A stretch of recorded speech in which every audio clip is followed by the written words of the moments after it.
कॉलनीचं सांडपाणी आणि मैला मिश्रित पाणी सर्व वरनं खाली आलं. आता नंतर काय केलं आम्ही, पहिला इथे एक अलीकडेच एक 50 मीटरवर बांध घातला. JCB सगळे जल स्रोत आहे ते स्वच्छ करायचं. नुसतं एक दिवस स्वच्छ करून होणार नाही. कायम पुढच्या 5 वर्षात किंवा पुढं कायम त्याला काय उपाय केला पाहिजे. एका दिवसात होत नाही. पुढच्या 5 वर्षात काय उपाय केले पाहिजे. तिथं जे पाणी येते त्याला तुम्ही बांध घातला, तिथं बांध न करता ते एस्टिमेट प्लॅन टाकायला पाहिजे काय, ह्या सगळ्या गोष्टीचा विचार करून हे सगळा प्रस्ताव शासन, महापालिका आणि शासनाला पाठवण्यासाठी हा प्रयत्न चालू आहे. म्हणजे जनतेला प्रॉब्लेम आहे त्याचा आवाज सरकार दरबारी न्यायचा आहे आणि ती कामं करून घ्यायची. त्यामध्ये आता तुम्हाला जे काय वाटतं ह्या तलावात काय झालं पाहिजे ते थोडक्यात सांगा. आता आम्ही गेले 20-30 वर्ष झाले इथं सामाजिक रीतीनं पोहायला देऊन सामाजिक वनीकरण किंवा स्वच्छता मोहीम, रायन तलाव स्वच्छता अशा विविध माध्यमातून काम करतोय. तर आत्ता ह्या 2 वर्षात हे युनिव्हर्सिटी आणि ही वाढती उजाळवाडीची वाढती वस्ती ह्याचा प्रदूषणाचा म्हणजे सहभाग जास्त वाढला आहे. पाणी जास्त त्या क्षेत्रात यायला लागले. रायन तलावाला पूर्वी येत नव्हतं. दूषित पाणी जास्त, मैला मिश्रित पाणी जास्त. आता पूर्वी जे ड्युटी झालं त्यावेळेस तिने STP प्लांट हे चालू ठेवलेला होता.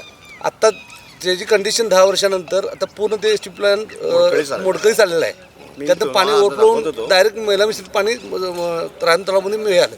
आणि त्यांच्या आता युनिव्हर्सिटीच्या आगे 3-4 बिल्डिंग नवीन चालू झाले आहेत. त्यांचे STP प्लांट अजून सुरुवात नाही त्यांची. बिल्डिंग चालू झाले, बिल्डिंग चालू आणि आता कन्व्हेन्शन पार्क म्हणून हा नवीन प्रोजेक्ट सरकारनं आणलेला आहे. त्याचं पण पाणी आता थोडं चालू झाले. कंस्ट्रक्शन कन्स्ट्रक्शन चालू आहे. ते काही खराब पाणी नाही. भावी काळात येणार.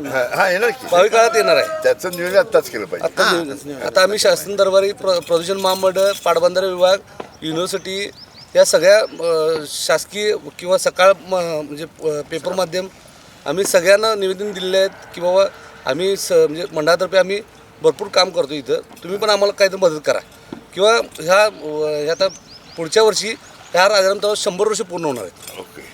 त्या माध्यमातून शाहू महाराजांची जे ऐतिहासिक देणं आपल्याला शहराला लाभलेलं आहे त्याच्यासाठी काय तर समाजाने किंवा माध्यमांनी प्रयत्न करून शासनाच्या दरबारी काय तर ठोस आम्हाला हे द्यावी.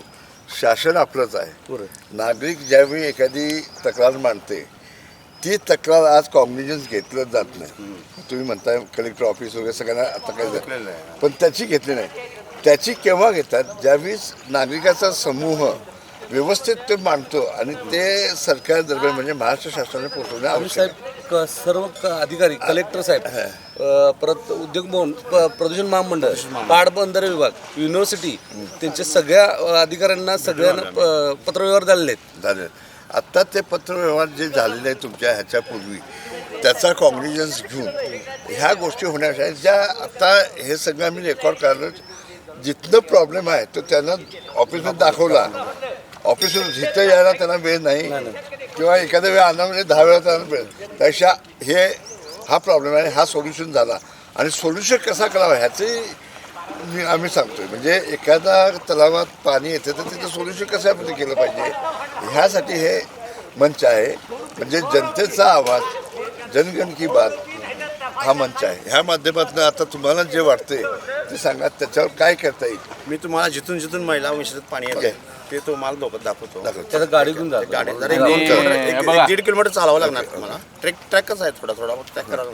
आता आम्ही धुणं धुयाचे 20 वर्ष झालं बोर्ड वगैरे लावतोय आणि डिव्हिजनला कपडे बिपडे इथे एक ट्रक भर कपडे इथं टाकून जातात लोक आणि एवढं पाणी खराब करतात त्या निर्मा ह्यानं त्यानं. 20 वर्ष झालं आम्ही बोर्ड लावून कलेक्टरला निवेदन देऊन हे ते सांगितलंय तरी पण ते बंद करत नाहीत. ते बी बंद व्हावे लोक आवाजमधून. आता गेले